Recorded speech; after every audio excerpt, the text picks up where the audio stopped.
दोस्तों, अब तक तो ये हालात थे कि जो मोदी सरकार को सपोर्ट कर रहे हैं यानी बीजेपी की जो सहयोगी पार्टियां हैं वो लगातार तेवर दिखा रही हैं। कभी जनता दल यूनाइटेड, कभी चिराग पासवान नाराज हो जाते हैं SC/ST एक्ट को लेकर। राष्ट्रीय लोकदल जयंत चौधरी नाराज हो जाते हैं मुजफ्फरनगर में जो नेम प्लेट वाला मामला था। मतलब तमाम राजनीतिक दल इस तरह के तेवर दिखाते नजर आते हैं कि आज नहीं तो कल वो बीजेपी का साथ छोड़ सकते हैं। लेकिन अगर मानकर चलिए बीजेपी का एक सांसद सामने आए, वो गंभीर आरोप लगाए मोदी शाह पर, और न केवल आरोप लगाए बल्कि साफ साफ तौर पर यह धमकी देने पर उतर आए कि हम आपके खिलाफ एक केस फाइल कर देंगे। यानी मोदी शाह के खिलाफ बीजेपी के सांसद हुंकार भरे कि मैं मोदी और शाह के खिलाफ केस दर्ज कर दूंगा। तो कैसा लगेगा? जी हां, यही हुआ है। भारतीय जनता पार्टी के एक दिग्गज नेता ने सामने आकर न केवल मोदी शाह को चुनौती दे डाली है बल्कि साफ साफ लफ्जों में कह दिया है कि मैं इस बार मोदी शाह के खिलाफ मामला दर्ज करने जा रहा हूं, केस दर्ज करने जा रहा हूं। नमस्कार, मैं हूं प्रज्वल गौतम और आप देख रहे हैं टाइम्स एक्सप्रेस। यह आज की सबसे धमाकेदार खबर है क्योंकि इस बारे में किसी ने नहीं सोचा होगा। किसी ने सोचा होगा कि बगावत हो जाएगी, कोई सोचता है साथ छोड़कर चले जाएंगे, किसी को लगता है नहीं पार्टी में तूफान हो जाएगा, तमाम तरह के कयास चल रहे। लेकिन मोदी शाह के खिलाफ केस दर्ज करने की धमकी अगर कोई सत्ताधारी उसी उन्हीं की पार्टी का नेता और सांसद दे दे तो कैसा लगेगा? यही हुआ है दोस्तों। भारतीय जनता पार्टी असमंजस में फंस गई है। खबर यह भी है इसके साथ कि आरोप लगाया गया है कि मोदी शाह ने राहुल गांधी के सामने या तो डील कर लिए या उनसे डरते हैं।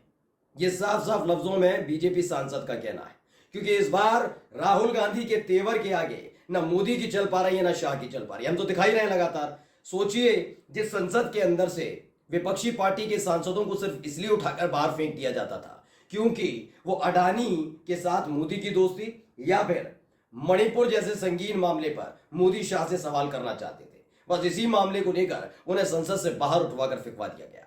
लेकिन अब ये होने नहीं जा रहा है। अब तो बीजेपी के सांसदों ने भी मानना शुरू कर दिया है कि वाकई मोदी शाह राहुल गांधी से डरते हैं। सबसे पहले खबर पढ़िए, देखिए।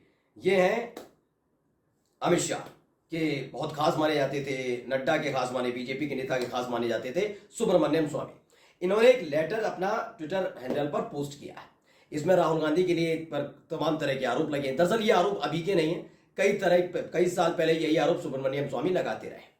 दरअसल इनका कहना है सुब्रमण्यम स्वामी का कि मोदी और शाह चाहकर भी राहुल गांधी के खिलाफ कार्रवाई नहीं कर सकते, और अगर कार्रवाई नहीं की तो मोदी शाह के खिलाफ मैं केस कर दूंगा। अब फंस गए।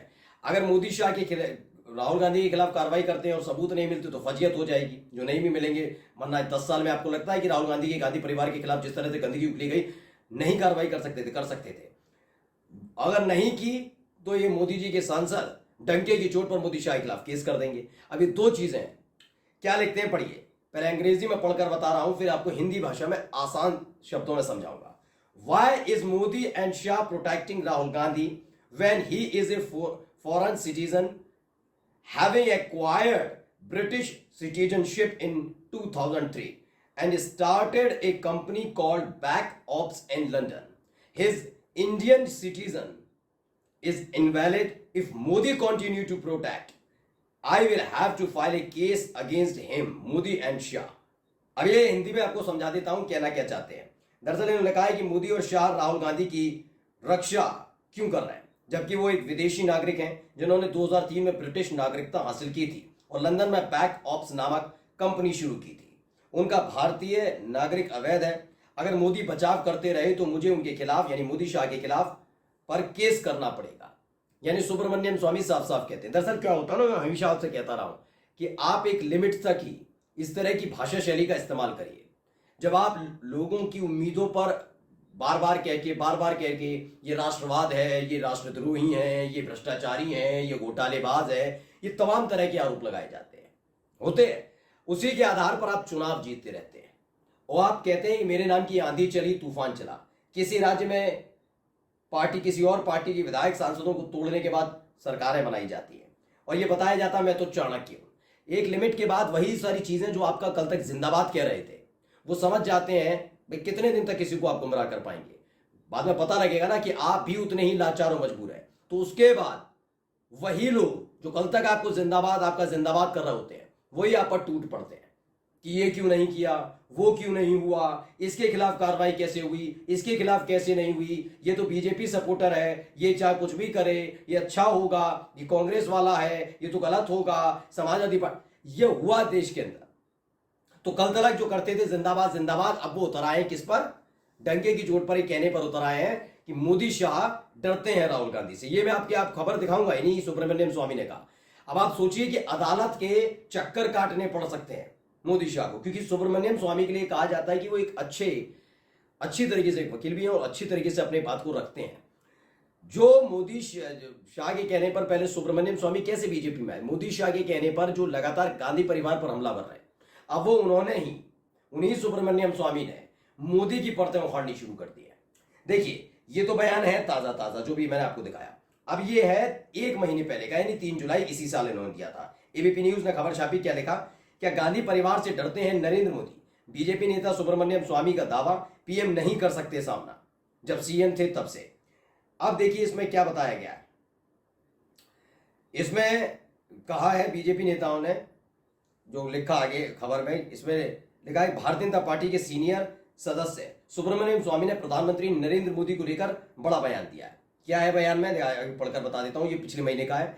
6 बार सांसद रहे सुब्रमण्यम स्वामी ने दावा किया कि नरेंद्र मोदी गांधी परिवार के लोगों से नहीं लड़ सकते हैं।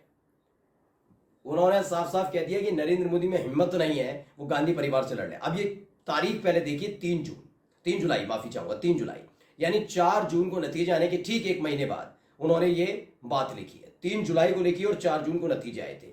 ये बात क्यों लिखी है मैं समझाता हूं। दरअसल इससे पहले भी कई बार सुब्रमण्यम स्वामी ने बताया कि चीन को लेकर झूठ बोल रहे थे मोदी, बहुत सारी चीजें उन्होंने परतें खोली हैं। लेकिन ये जो वाला ताजा बयान है, ये क्यों और जरूरी हो जाता है, इसे समझिएगा।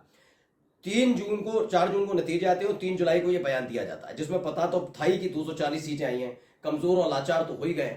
अब मोदी की सारी जो ये मजबूरियां हैं कि वो अपने सहयोगियों को साथ लेकर चले, छोड़ कर ना चले जाए, राहुल गांधी की ताकत बढ़ रही है, लोग उन्हें पसंद कर रहे हैं, तमाम चीजें हो रही हैं। अब वो किसी भी तरह का स्ट्रिक्ट एक्शन लेने से पहले 10 बार सोच रहे हैं। आपने बहुत दिनों से देखिए, आप आइए 4 जून से, अब देखिए 4 जून, 4 जुलाई, 4 अगस्त, यानी तकरीबन 2 महीने बीत चुके हैं, नतीजे आए। आपने ईडी की कोई बड़ी कार्रवाई देखी है? ईडी की कार्रवाई, बड़े बड़े नेताओं, छोटी मोटी छोड़ दीजिए, बड़ी बड़ी कार्रवाई कि पश्चिम बंगाल पहुंच गई सीबीआई की टीम, ईडी की टीम ये कर रही है। सुना हेमंत सोरेन झारखंड में, अखिलेश यादव, सुना अब तो आम आदमी पार्टी के खिलाफ भी ढीली पड़ी, आपने सब देखा। ये क्यों हो रहा है? क्योंकि वो जानते हैं कि उनके साथ जो बैठे हुए लोग हैं ना, वो भी इस बात को लेकर नाराज हैं कि ईडी और सीबीआई का गलत इस्तेमाल अब होने नहीं देना चाहिए। इसीलिए साफ साफ सुब्रमण्यम स्वामी ने 2 बातें उठाई।